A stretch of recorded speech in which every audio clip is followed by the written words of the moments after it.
In the great tales of Roman mythology, two gods sat above and on top of the pantheon of gods the Romans worshipped. Jupiter and Juno, brother and sister, husband and wife. And it was Juno who was the goddess of marriage.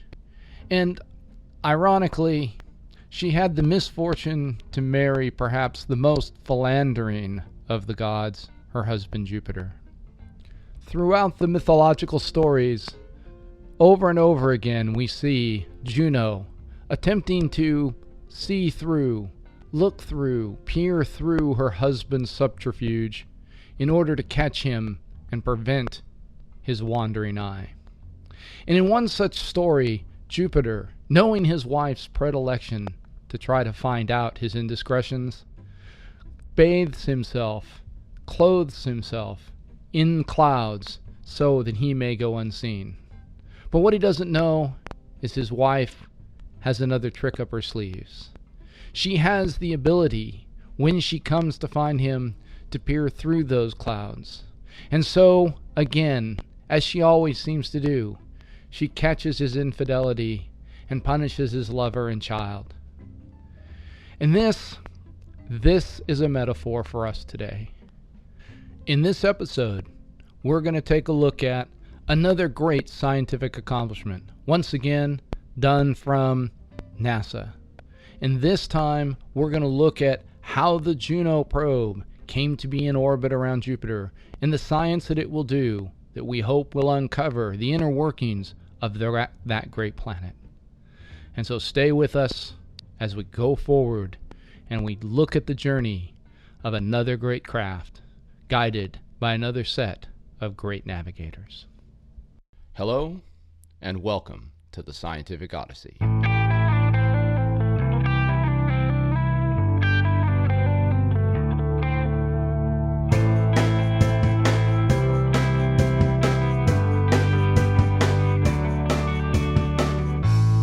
The Scientific Odyssey is a many-part journey into the history and philosophy of science.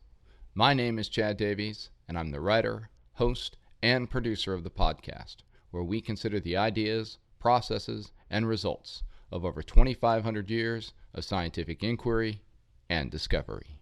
Series 3, Finding Our Place. Episode 12.1, Supplemental, The JUNO Mission.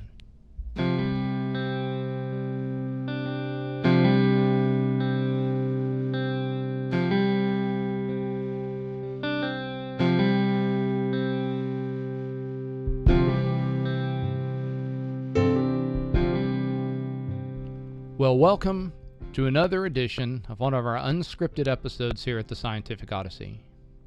As we've said in the past, these episodes, as being unscripted, they're outlined, but they're not written. There's something more freeform, where I sort of talk a little bit about some of the things that have struck me about a topic, kind of in real time. It allows me to sort of respond to news and science in a way that is more immediate. And so, today, in this episode, I'd like to talk about the news from last night's orbit insertion of the JUNO mission and talk just a little bit about what the mission's about, why we're doing the mission, what the parameters and the risks of the mission are, and what the goals of the mission. And then, of course, as I always do, I'd like to talk a little bit about how the science here works and why this is such an important thing to do and what I think it means in terms of science. And so, let's sort of start at the beginning. This really goes back to some of the topics we're going to be talking about in the main narrative thread of the podcast here going forward pretty soon. And that is the observations in January of 1610 by a natural philosopher at the University of Padua, Galileo Galilei, that he had made with his sort of newly constructed, though not discovered, telescope. And on that night, I think it was January 7th specifically, he had taken this telescope that he had built based off of a description that he had read that had come out of the Netherlands. And he had pointed it upwards and looked at various things in the sky. And one of the things he did is he pointed it at the planet Jupiter. And in pointing at the planet Jupiter, what he noticed is that there were 3 stars very close to the planet, and thought that was a little odd. And then over the next couple of days, as he continued to point his telescope around, he would always come back to Jupiter, and he'd always observe Jupiter, and he noticed that those 3 planets, or not planets I should say, but those 3 stars moved. And then there was a 4th one that would appear, and then one of them would go away, something that he sort of surmised meant that the planet was going behind, or I should say the moon is going behind the planet. And over the next 18 months, it was something, first off, he reported fairly quickly. And it wasn't an observation, as we'll discuss, that he was making by himself. He wasn't the only person taking these reports out of the Netherlands of this device and building something. There were others around Italy that were doing the same thing, but he was the first to report his observations, something that would be confirmed relatively quickly, and he kind of became the celebrity of all of Italy. And when he traveled to Rome, he was sort of hailed as a great discoverer, as he was. And over the next 18 months or so, he observed these moons and actually came up with fairly accurate periods of revolution for them around Jupiter, and they became really a central piece or a central part of his conversation against Aristotelianism. Now, over the years, as our telescopes got better, we always went back and we always continued to observe Jupiter, but it's so far away. It's 5 times further away, roughly 5 times further away from the sun than the Earth is. It's so far away that it was difficult to make good observations. One of the other things that Galileo did observe, and his successors would observe, was this red spot on Jupiter. And at the time, they just noticed that the planet had features. There seemed to be bands, something that you can see with a moderately powered telescope even today. Even a strong pair of binoculars, I think you could probably see that. And in looking at this, he had seen this red spot on the surface of the planet. Now, of course, he and most folks early on had no idea what the structure of the planet was or anything like that. But over time, as telescopic observation got better, we got a sense that we were looking at cloud tops, that this great red spot was some sort of great storm. But it wasn't until the late 1970s that we began to get a real sense of what was going on with Jupiter. And our knowledge of Jupiter grew, and its system grew through a series of robotic probes that were sent to initially fly by the planet and then eventually be in orbit around the planet. So the earliest missions that we sent were known as Pioneer 10 and Pioneer 11. They were part of sort of a big series of missions that NASA was sending out to the various planets in sort of investigating Jupiter, Mercury, and Mars, or not Jupiter, but Venus, Mercury, and Mars. They had sort of set up this series, and oftentimes the series in the inner solar system were known as the Mariner missions.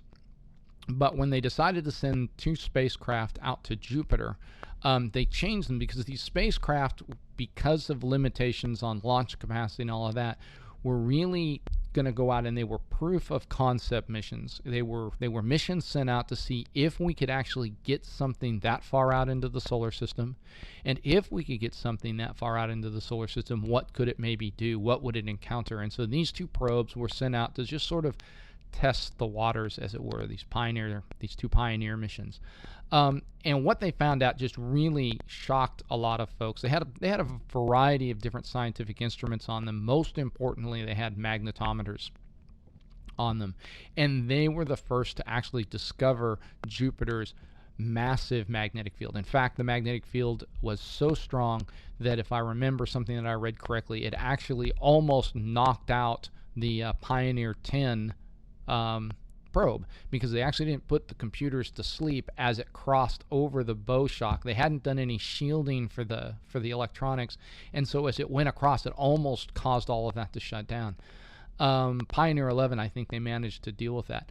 But the thing that's interesting about these two probes is they didn't have great cameras on them. They were really pretty primitive cameras for the most part because of the fact that we had to throw these things so far out into the solar system.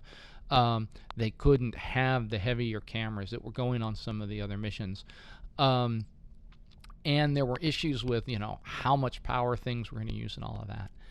And so those missions sort of showed the way in which it would have to be done. And so when we got the data back from those missions in the mid-70s, we designed and sent out 2 more of these robotic probes, the Voyager 1 and Voyager 2 probes. And these are probably, if there's anything you've ever seen from these great NASA space missions, it was probably data from Voyager 1 and Voyager 2 and the pictures that came back, not just from Jupiter. They did a flyby mission of Jupiter, but Voyager 1 and Voyager 2 also did flybys of Saturn, and then Voyager 2 actually went out to Uranus and Neptune through the 80s. And so these were incredibly successful missions, and they were the first missions to take really good cameras along, and they just captivated the imaginations of not just the nation but also the whole world, and it was really quite remarkable. And so these 4 missions had been flyby missions, and so there were plans made for newer and better missions. One of those plans was known as the Ulysses mission, but the big one was what was called the Galileo probe. And the Galileo probe was the first time we actually put anything in orbit around Jupiter.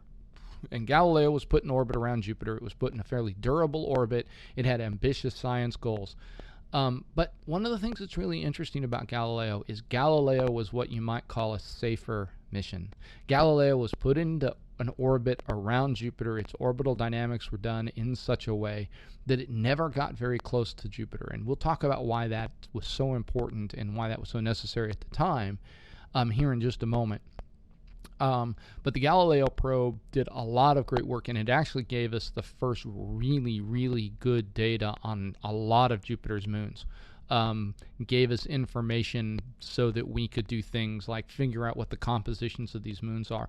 And most importantly, it gave us the information on Europa that gave us a sense that Jupiter's moon Europa, the second out of the 4 large Galilean moons, as we call them, that very likely had a salt water, what you might call a mantle under a thin ice crust. And one of the things that we know is that when you've got salt water, that's a pretty good environment for you to have life in. And so one of the things that you'll hear a lot about is people talking about Europa possibly having life, a place in the solar system where life could arise.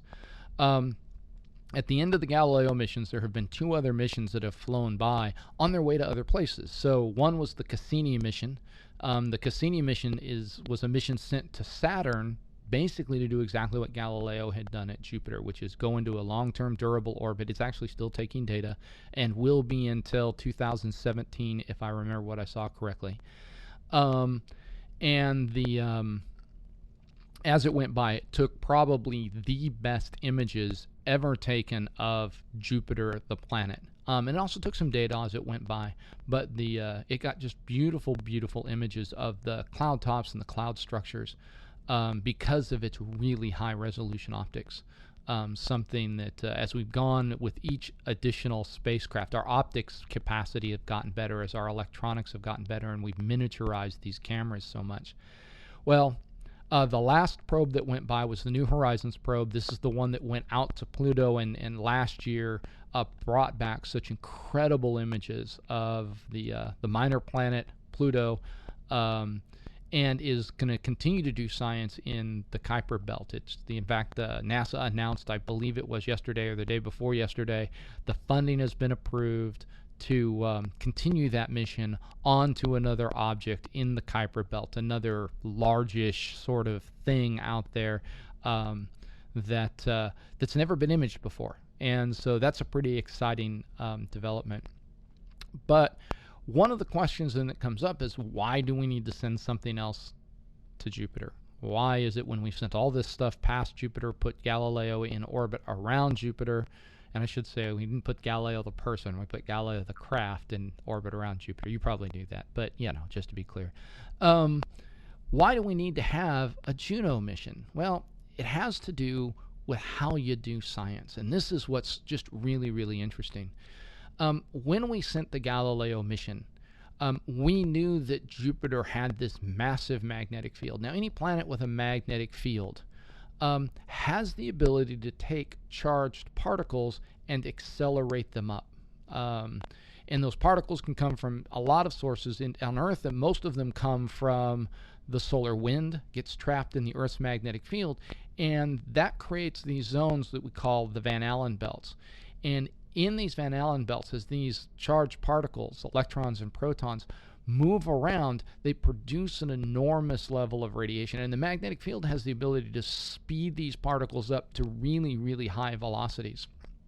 And so when we send stuff into orbit around the Earth, whether we're sending astronauts to the moon, we're looking at astronauts and cosmonauts on the International Space Station, when we're putting satellites in orbit, whether those be low Earth orbit or up there in those big geosynchronous orbits, we avoid those Van Allen belts like the plague, because those highly charged particles, or those high velocity charged particles, they're just going to tear the electronics of anything that goes through them apart. Okay, they are really going to destroy those electronics. You take high-speed electrons and you run them into silicon chips, they're going to tear the silicon chips apart, at least in terms of their ability to act as semiconductors and have the transistors turn on and off and all of that sort of thing. I don't know if it'll physically tear them apart, but it'll certainly wreak havoc with the ability of those devices to perform electronic operations. And so we avoid that. Well, the thing is that Jupiter's magnetic field is many times larger than the Earth's. And so it has similar belts to our Van Allen belts, and we call them radiation belts. Well, when we sent Galileo, we wanted to avoid the radiation zones created by the magnetic field, because it would have just absolutely cooked Galileo's electronics. So we put Galileo in a really safe orbital configuration. When we made maneuvers, to get better looks at various of Jupiter's various moons. We tried to avoid those radiation belts if at all possible. The other thing that you got to worry about is that Jupiter does have a very thin diffuse ring. And if you're going to cross the orbital plane of the planet, you want to stay out of the region where that ring's going to be, at least if you're moving very fast, because those tiny little ring particles, and I want you to understand that Jupiter's ring is not like Saturn's ring, where we've got these sort of big these big boulders of ice, as it were. These are very diffuse particles, probably being created by processes that are taking things off of Jupiter's various moons, most notably Io, or Io, depending on how you want to say it, where you've got volcanic activity that's spewing stuff off of the moon into this ring and keeping this ring replenished. And so you want to kind of avoid those things as best you can, if you want to have a long-term durable mission. And so Galileo avoided all of that stuff. But by avoiding all of that stuff, that also meant Galileo stayed far enough away from Jupiter that we didn't get a really good look at Jupiter itself in terms of some of the very specific things we wanted to know about its magnetic field and about its below the clouds composition. And so not all that long ago, NASA put out a call for what was known as a set of New Horizons missions. These New Horizons missions were a call to do more than we had done, and this is an important thing in science. And especially in this kind of science, is, Galileo had already gone and done all of the easy stuff. It had gotten the low-hanging fruit. Anything else that needed to be done was going to involve some risk. And so when NASA put this sort of call for proposals out of, let's take a look at some risky things to do, there were a series of 4 missions that were approved. Now, the first of those missions was the New Horizons probe that went out to Pluto. And that was pretty risky, because that meant we had to go farther away than we had ever been and, do an awful lot of imaging and hit an observation window as we went past Pluto that was really tiny. And so that was the first one. JUNO is the second mission in this. And again, it's a mission where we're pushing the boundaries of the science. And so the idea here is if we want to understand Jupiter, then what we've got to do is we have to get in really close with our scientific instruments. You know, Galileo had sort of stood off and done everything it could do from a long ways away comparatively. You know, I mean, certainly much closer than anything else, but a long ways away comparatively.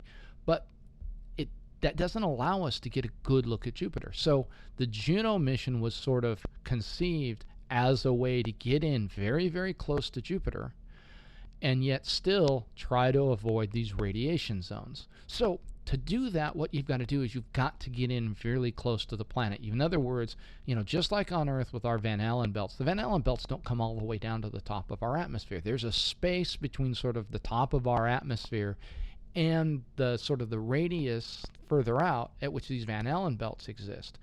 And so what was decided is we take this JUNO mission and we would fly it in as close to the surface of the, or I shouldn't say surface, but the tops of the atmospheric clouds of Jupiter as we thought we could get away with, in a way that would sort of duck in under these big heavy radiation zones that would fry any kind of electronics that you would put on a spacecraft. And so that's the really amazing thing. So to do this, you got to kind of think about how you want to do it. And one of the big things is if you want to take a look at the magnetic field of a world, you got to kind of map all of the magnetic field. Now, the best way to think of Jupiter's magnetic field is to think of sort of one of those old school north-south bar magnets. Okay, and what you can think of is that you've got Jupiter spinning around an axis, and that bar magnet oriented almost along that same axis of rotation. Jupiter's magnetic field and its axis of rotation are pretty well lined up. And so if you want to map that magnetic field really well, what you've got to do is you've got to kind of come in from the top, from the North Pole of Jupiter, skim along the surface coming closest to the planet near its equator, and then go out near the bottom of the South Pole. This is what we kind of call a polar orbit. But the problem is you can't just let the probe sit in at that level because it's still way too much radiation exposure. Okay, and so what they conceived is a highly elliptical orbit where the probe comes in very, very close to the planet and then swings out a long ways away. So that was kind of the plan, and they went through several iterations of what that plan would look like. It's one of the really interesting things I've been able to find out over the last couple of days is that these plans, these sorts of attempts to figure out the best way to do this, they underwent a number of iterations until they kind of got to the present mission parameters. So what happened last night was that JUNO got to Jupiter and had to do what was called an orbital insertion burn. So if this hadn't happened, what happens with JUNO is when JUNO's launched, okay, and I probably should take a minute here to talk just a little bit about the spacecraft, and a few things. JUNO was launched August 5th, 2011 by Atlas rocket from Cape Canaveral. The thing has a mass of about 3.5 tons. Specifically, I think it's the actual number, at least at launch, was like 3,625 kilograms. And so, it takes an almost 5-year-long path. And that path isn't just, okay, we launched the thing and it goes from Earth straight out to Jupiter, because we couldn't give the probe enough energy to get all the way out to Jupiter with that Atlas V rocket. So what we did is we sort of put it in an elliptical orbit sort of around the sun that would take the probe out a little ways past the orbit of Mars, and then it would come back in. And what we did is it came back in, we flew it past the Earth, and we used the Earth as a gravitational assist. Sometimes you'll hear it called a gravitational slingshot, to give the space probe to basically triple its energy. So 70% of the probe's energy actually came from that slingshot going around the Earth. And one of the great things, of course, we could do is we could test all the instrumentation as it went around the Earth to see how it would map the Earth's magnetic field and all of that other stuff, and how it would stand up, actually, interestingly enough, to the Earth's radiation before we sent it out and slingshotted it out to Jupiter. Now, one of the things that's really interesting about this guy is that all of the other probes that have been sent out to Jupiter and beyond have been powered with a type of plutonium reactor. And all the plutonium does is as the plutonium decays, it generates heat. And so what you do is you get a heat differential from this sort of pile of plutonium, and that heat differential can be used to generate an electrical current. And so all of the previous probes were using that sort of a strategy. But there are some issues with using plutonium in a rocket launch. If something happens to your rocket and the rocket blows up on launch and then you spread plutonium around, and it's not actually the radioactivity of the plutonium you worry about as much as that plutonium as a chemical element is just enormously toxic. And so it was decided to try something different. Again, try new technologies, take some new risks. As solar panel technology has gotten better, it was decided that instead of using plutonium reactors, the power source on this thing, to use solar panels. And so this probe has some of the largest solar panels ever put on a space probe. And there are 3 sets of these things. They're about 9 feet wide and about 29 feet long, and they stick out in 3 directions, kind of in a triangle-ish kind of configuration. And so it's the probe has a really distinctive outline.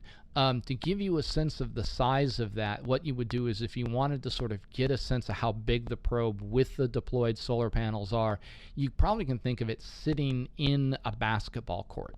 Okay, and the panels would probably go from roughly close to one end of the basketball court to the other and come all the way across the front of the court. So that gives you sort of a sense of the size of the full probe. Now the probe does have a main engine we're going to talk about, and it also, it's those solar panels are going to be able to store energy into 55 amp hour batteries for the engineering types out there that were just kind of curious about this thing.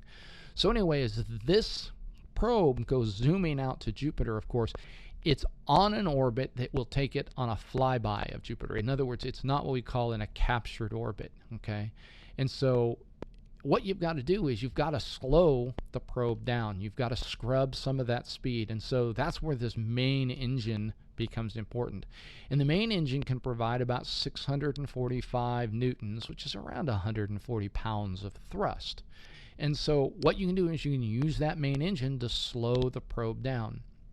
And that's called orbit insertion. And of course, the way you want to do that is you want to fly the probe in over the North Pole and then slow it down so that it kind of skims over the equator and then comes out the other side, and you've got it in its proper, at least its initially proper orbit. So that's what happened last night. And this was an amazing thing that they had to do. This thing travels about 3 billion miles through the solar system, and they've got to hit a window with this thing on navigation that's within about 5 miles by 5 miles, or 10 kilometers by 10 kilometers across. And you got to hit it within about a second and a half of a particular time to get the orbit insertion you want.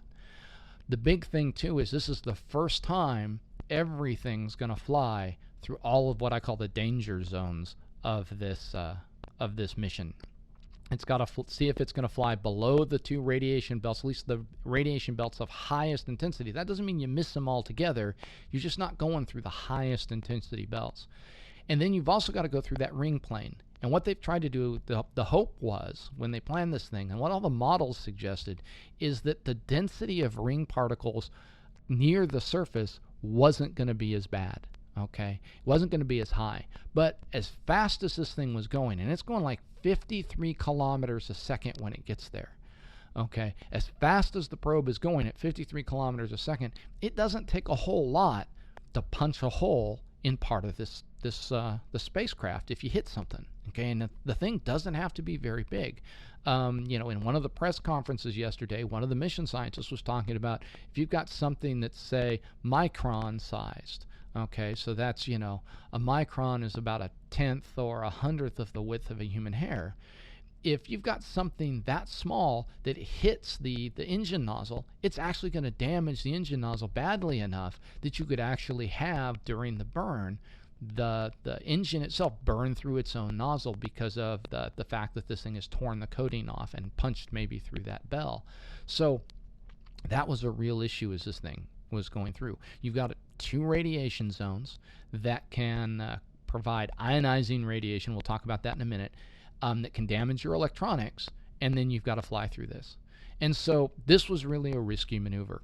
And so they had to do a 35-minute burn last night to get this thing in orbit. Everything had to come in really, really perfect. We've never done anything like this before. Never anything this high risk, never anything quite this high of precision. And, you know, it was really kind of a high stakes deal. And of course, you know, had it failed, I don't know if I'd be quite as, you know, excited. And if you've been watching the news, you may have already seen this. But of course, everything worked exactly the way it was supposed to last night. The burn went exactly the way it was supposed to happen. It was, you know, it's a 2,000 or 2,100 second burn, about 35 minutes, was what was planned. The computers on the spacecraft actually burned for 2,101 seconds. So everything came out within a level of 1 second in 2,100 seconds of accuracy. The spacecraft did all the stuff that it was supposed to do, and it is now in what we call a 53-day orbit. Okay, and we're going to talk a little bit about why that's a 53-day orbit now, and then it won't be later. But it's really an amazing thing. And so what I want to do is talk a little bit more about this radiation risk before we move on and sort of talk about what the mission hopes to do. The radiation risk here is that when you've got a high-speed electron, if it hits something, what it does is it's going to scatter. But when it hits that thing, one, it's going to get into the atoms of that thing and maybe tear them apart. But even if it doesn't do that, it's going to create this shower of photons, and those are going to go in and they'll be able to ionize other stuff. And so the problem that you have with that is, of course, as that happens, that's going to degrade your electronics. So what you try to do, of course, is you want to shield this stuff, okay? Well, in order to shield this stuff, what you've got to do is you've really got to deal with some pretty high or pretty amazing kinds of things that are happening. And so what they did is they put all of the electronics and all of the sort of instrument computers inside what was called what's basically this thick titanium vault, okay? And it's a box probably a couple of feet by a couple of feet by a couple of feet in size, and it's really, you know, heavily shielded to try to deal with this radiation. Now, to give you a sense of the radiation levels, basically, when the spacecraft flew through the radiation zone last night, it received a dose of radiation that was 25 times what would be the lethal dose for a human being here on Earth. And that was on its first orbit. Okay. Now, as near as we can tell, all of the electronics survived that first pass. But one of the things that the mission planners understand is that every time they go through there, they're going to have these cascades. And sooner or later, those cascades are going to begin to damage the electronics. That's built into the mission, is that the electronics aren't going to last forever. Every time you do a pass through this thing, it's going to have a shot at damaging the electronics and will damage the electronics until things start to fail. Now, there's only so much you can do with this titanium box, you know. But it's there, and it extends the life of the electronics that are inside of it. Okay, so that's sort of some of the things about, you know, what we would call sort of, you know, some of the mission parameters and some of the risks. Now, what's going to happen now that we're there and we're in orbit? Well, what's going to happen is the spacecraft is going to do a series of and the mission plan right now is for 37 of these polar orbits. Okay, now this first orbit is 53 minutes because that's the orbit you get into when you burn the engine for 35 minutes. And what they're going to do is the first time they go around, they're going to take a whole bunch of data, and then as they come back around, they'll burn that engine again after they've turned off the science instruments and after they're out of that danger zone, and that will put the next orbit at about a 14-day orbit. Okay, and so the additional 36 orbits will be 14-day science orbits. Now, and the reason they want to do that is you know, that first time you go through, you sort of want to see how all the instruments perform. You want to see what you need to recalibrate. You got to see maybe how you're going to change your observation plan in case something doesn't work the way you thought it was going to do. And having that big 53-day orbit gives you time to do that. It's not until you're in those, you don't want to have to do that on a 14-day orbit cycle, trying to be working out your sort of your observational and experimental protocols. Now, so that's kind of what's going on with that. So what is this?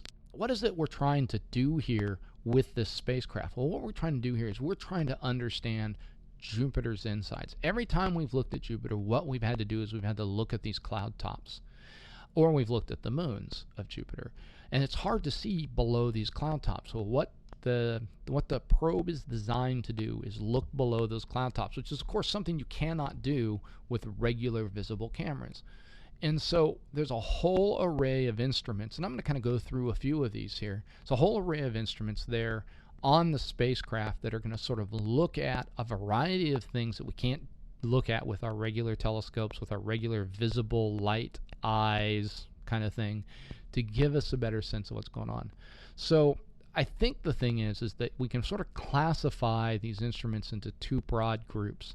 One group is to look at really the magnetic fields of the planet, and the other is to try to look down below these clouds to get a sense of atmospheric dynamics and then maybe what's going on below that atmosphere.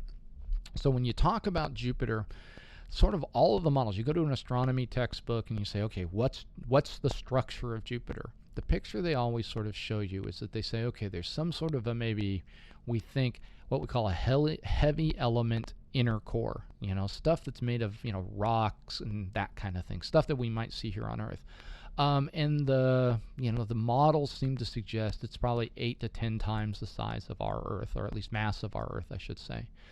We then think sitting on top of that is this really, really weird thing, and it's what we call liquid metallic hydrogen. It turns out if you take hydrogen gas and you put it under enough pressure at a high enough temperature, the hydrogen doesn't stay a gas. What it does is it becomes this liquid. But hydrogen, when it's in this liquid state, doesn't act quite like the normal, what we think of water or something. It becomes this sort of conducting liquid material, what we call liquid metallic hydrogen. The picture I always have in my mind is something a lot like mercury, but I'm not sure if that's exactly the best picture. But it's really interesting because this liquid metallic hydrogen can flow, and through the liquid metallic hydrogen you can get electric current flowing. And we think that the movement of that, both the liquid metallic hydrogen and the currents through it, are what's responsible for Jupiter's massive magnetic field. Sitting on top of that, what we think is there's a layer of what we would call dense molecular hydrogen. This is hydrogen, and it's in a gas form where you have two hydrogen atoms forming an H2 molecule. And then sitting on top of that is we have what we call the atmosphere of Jupiter, which is where these cloud layers are. And that's sort of the standard textbook picture you get of Jupiter. Well, the thing is that's all based on modeling. Okay, this is us just sort of trying to figure out how matter would work in these conditions, and we don't have a lot of observations to know that. And so, the first thing we want to do here is the mission purpose is to figure out what the structure of Jupiter is, to try to figure out how Jupiter is put together. And then there are some secondary things, like we'd like to understand what are the dynamics of the cloud structures. How much water is there on Jupiter? Okay, and is all the water sitting in the atmosphere, or maybe is the water in some other places? We'd like to know some of that. So there are sort of like what I would call three main instrument groups, two instrument groups, and then there's sort of a third thing that they're doing with the radio telemetry that's really cool that I'll describe. The first instrument group really is looking at the magnetic field of Jupiter. And so what you've got there is you've got some things that are gonna look at the field directly, and that's will be like a magnetometer, and they have a super sensitive magnetometer sticking. It's sort of attached way out at the end of one of these solar panel arrays. That's going to give us really high precision measurements of the magnetic field on each of the orbits. The sort of the second set of things associated with that are things that I think they're calling like the Jovian auroral distribution experiment and the jovial energetic particle detector instrument. These are instruments that are going to look at low and high energy particles. They're actually going to look at these particles in these radiation zones and get a characterization of what's going on with them. And The last one is what we call a radio and plasma center, and that's to sort of identify and look at currents within the auroras. So when these particles in these radiation belts get in close to the top of Jupiter's atmosphere, they do exactly the same thing our particles do. They interact with the atmosphere, they ionize the particles in the atmosphere, and when that happens, when the ionized atoms recapture electrons, they give off light, and they produce auroras, just like here on the Earth, okay? And so when we talk about the Aurora Borealis or the Aurora Australis here on Earth, what we're talking about is energetic particles hitting oxygen and nitrogen atoms or molecules high up in our atmosphere, ionizing those, and when the atoms recapture the electrons that are sort of popped out of those atoms, that gives off light. Well, on Jupiter, the exact same process, we think, the exact same process is going on. But we really want to get a sense of that because it helps us map what's going on in the magnetic field. And of course, if we can map what's going on in the magnetic field and how that magnetic field is dynamically changing, that gives us a window into looking at what's maybe going on in that liquid metallic hydrogen layer that we think is producing that magnetic field, okay? The second thing we're going to do, of course, is we want to look at sort of the atmosphere. And so we've got a whole bunch of things on there. Things like a microwave radiometer. We've got an ultraviolet imaging spectrograph. Some of these other sensors that are going to be looking at magnetism can also look at some things down inside of the this. And, you know, the big one are these... it's this microwave radiometer, because it turns out what happens is when you heat up water gives off emissions of light in the microwave part of the electromagnetic spectrum.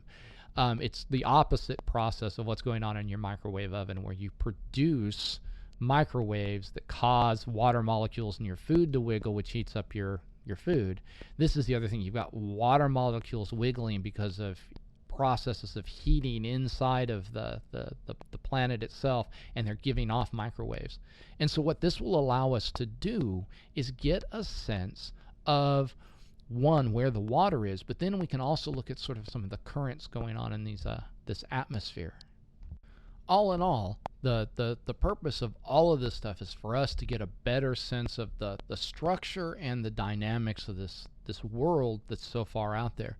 And I think this is really important. First off, you need to understand that Jupiter holds within it more mass than all of the other non-solar stuff that we know about. I mean, it's like 3 times more massive than if you took all the other planets in the solar system that we know about, all the comets that we know about, and you lump them all together, you would still only be about 1/3 of the mass of Jupiter.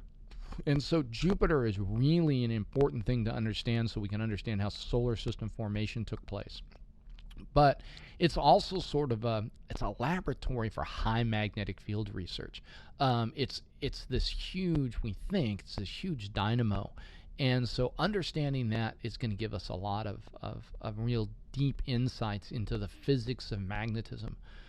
Now, one of the questions that you hear a lot from folks is, wait a minute, does that mean there are no visible light cameras on this thing? And we've done that before. We sent out probes where we haven't put visible light cameras on them. You know, when we sent the Magellan spacecraft to Venus, Venus is all swathed with clouds. And so, you know, all the previous missions we sent to Venus, you know, we looked at cloud tops, and that was about it. So we said, hey, why put a camera on there? Why waste the space and the weight? And what we did is we put on radar, so that we could sort of image the surface of Venus. Well, in this case, we did actually put what's called JUNO Cam. And the camera was kind of an off-the-shelf sort of thing, at least as much as anything that goes on these really super advanced space probes can be called off-the-shelf. But it's the same camera that's been used on a lot of these Mars rovers that we have placed on the surface of Mars. They're enormously durable cameras. They have really good optics. They collect data quickly, and a lot of it. And so the JUNO Cam has been placed on this thing in order to give us some visible imagery. The thing that's really interesting about it, though, is the JUNO Cam is probably going to be one of the first instruments, because of the way that the camera works, it's probably going to be one of the first instruments that's going to get fried by the radiation on that the spacecraft encounters. Right now, the estimates that I have seen, and we'll see if this is true or not, but the estimates I've seen is that this thing's only going to last maybe 7 or 8 orbits before it fails. Now, one of the really cool things they're doing with this, though, first off, is this is a public instrument. This is not just something for the scientists to sort of work with.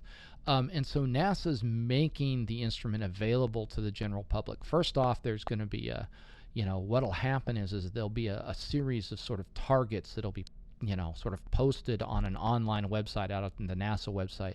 And the public will be able to vote on what kinds of things this images on each orbit. Are we going to take a look at the Great Red Spot, or do you want to look at this cloud structure, or do we want to sort of orient it so it takes pictures of Europa as we do this, or whatever, our EO as being the closest moon as we fly inside the orbit of EO. The public will get to vote on that, and they'll have some input and some say on what the camera takes a look at it, some of the science that camera's doing. The second thing, and I think this is so great, this is to me one of the most amazing things, one of the coolest things, is that when the data comes in from this camera, okay, and you have to understand that when this thing does a flyby, we won't actually get live data. The data will be stored and then sent back to the Earth once the spacecraft gets a little further away from Jupiter on each orbit. When the data comes in, it's going to be made available in absolutely raw form for everybody to download and work with, not just the mission scientists or anything like that. All of you Photoshop aficionados, you'll be able to download this data, take a look at the images, and do whatever you want with them. And that's really, really exciting. I think, NASA's always been really, really good about making mission data available, but usually there's sort of a data embargo, and that's going to certainly be the case with the other instruments. The scientists that have worked on this mission for years and years and years, I think some of these people have been working on this mission for 10 or 15 years. They sort of get first crack at the data. They get to take a look at it. They get to process it. They get to sort of publish the scientific papers that they've been working on for most of their careers. And then eventually, after an embargo period, that data is put out online for other scientists to work with and for the public to get at. So one of the things that's interesting is you can go out now and you can get and download Hubble Space Telescope data. And if you've got the proper piece of software, something that's free out at a variety of sites for image processing, you can take that data and you can do image processing, or you can look at the spectrometry that the Hubble Space Telescope is doing. In this case, that data will be made, at least from the JUNO Cam, immediately, and I think that's going to be a really neat thing to see what the public does with this. So let's talk a little bit about sort of where is the mission going to go. So like I said, right now they're looking at about 37 orbits over a 20 or so month period, if I remember what I saw correctly. One of the things that's interesting is the way this works, because of the orbital dynamics and sort of the gravitational field, and that's probably, actually, I haven't talked about that, and I should say a word about that before we go forward. The third sort of major thing that they're going to use here to probe the internal structure of Jupiter is what we call gravity science. And this actually doesn't require a separate instrument like a gravitometer or an accelerometer or something. What they're going to do is that the JUNO probe is always sending out what they call a heartbeat signal. It's a sine wave, okay, and it has a very specific frequency, and that's always being sent to the Earth, always. Okay, so the thing that's really interesting, though, is that one of the things we know in physics is that when something is moving, if it's moving towards or away from you, you get something called a Doppler shift. The frequency of that sine wave will change. And so what they're going to do is they're going to use observations of the sine wave to determine the velocity of the spacecraft, whether it's speeding up or slowing down. And they're going to be able to do that with extraordinarily high precision. And this is going to allow them to basically determine variations in Jupiter's gravitational field. And that's a huge thing for us to try to determine what the internal structure of Jupiter is going to be. And so that's going to be probably the third major thing that they're doing here. So anyway, but the orbital dynamics of going through Jupiter's gravitational field means that the orbit of the spacecraft is going to do something we call precessing. Now, normally, when you're on an equatorial orbit, that just sort of means that your point of farthest away sort of rotates around the equator.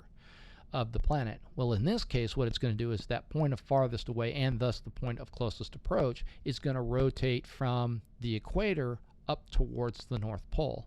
And what that's going to do is that's going to slowly, in each orbit, take the probe further and further into the high regions of radiation. And so I think what they said is that the probe will receive over 80% of its dose of radiation in the last half of the orbits, okay, in the last 17 or so orbits. And of course, that's how you plan it, so that you try to get good science early as best you can, and then you take more and more risks, and you push your technology harder and harder towards the end. And that way, if it fails, you still got some good data. And that's probably what's going to happen with this thing. What you'll see is, we talked about it with the visible camera, the JUNO Cam, over time, they're going to lose instruments. Electronics are going to fail, things are going to fail. If everything works according to how they've modeled it and based off their fuel, they're going to get to 37 orbits. Okay, now what happens at the end of 37 orbits? Well, the scientific community across the planet, through sort of the auspices of the United Nations, have something that, for those of you who are Star Trek fans, have what they call it a Planetary Protection Act, but I really think of it as a prime directive, right? And that prime directive is, if they think that there's a world that could harbor life, we will do nothing to contaminate that world with life from our world, okay?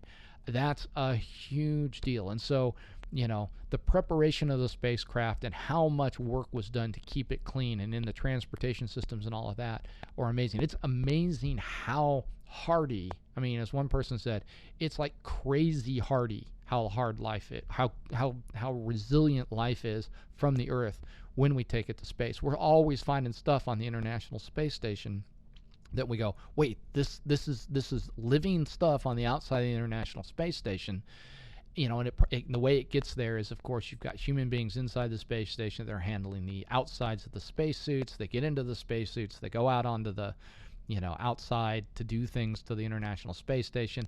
That gets transferred onto the space station. They go back, they take swabs of that later, and they find out there's still stuff living. Things like tardigrades, from what I understand, will survive in space for months. You bring them back, and they come back to life, It's really amazing how hardy life is. And so we don't want to take anything from here and contaminate another world. And, of course, that world, we think, at least initially, is Europa.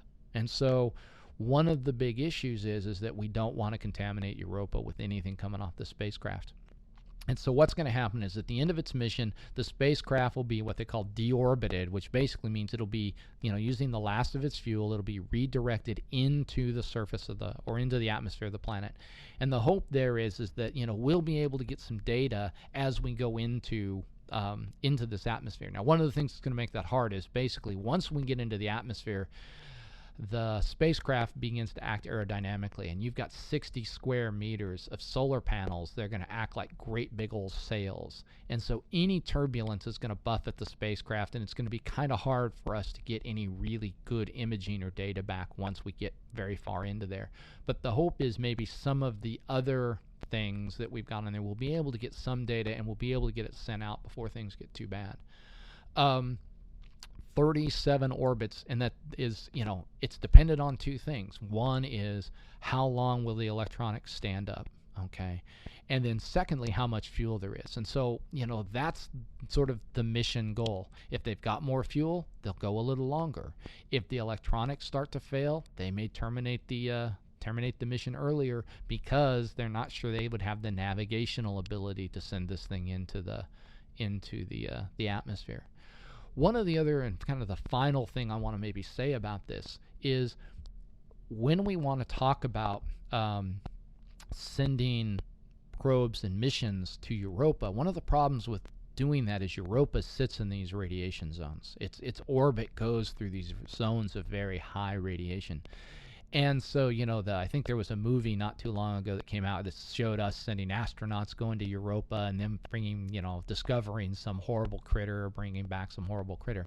Well, the thing is that, for us to send a probe it has to go sit in those zones of high radiation. It's just not going to live for very long. And so one of the things that's really interesting, they've sort of talked about this, there are plans in motion to develop a Europa mission.